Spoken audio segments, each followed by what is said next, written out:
Did you know that your logo by itself is not enough to get your items printed? Yep, that's right.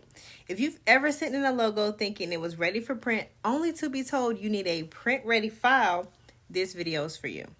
So let's break it down. A print-ready file is a completed design that meets the technical requirements for high-quality printing.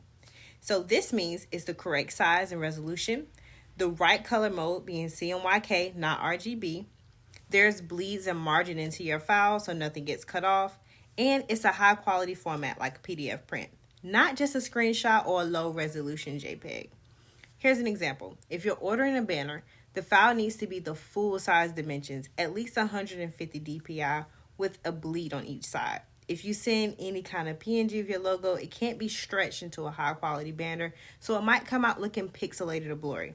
So before you place an order, make sure your design is actually print ready. If you're not sure, we offer graphic design services so you get it right the first time. Need help preparing your file? Drop a comment or visit bibemedia.com. And don't forget to subscribe to our channel to get more print tips just like this one.